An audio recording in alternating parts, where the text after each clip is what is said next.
morning, everyone. My name is Yogit. Today is 26th January and we are celebrating 76th Republic Day.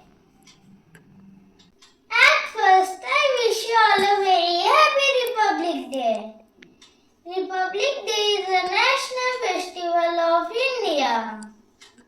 On 26th January 1950, our Constitution came into force. The Constitution of India is the supreme law of India. Dr. Bhimrao Ambedkar is the father of our Constitution.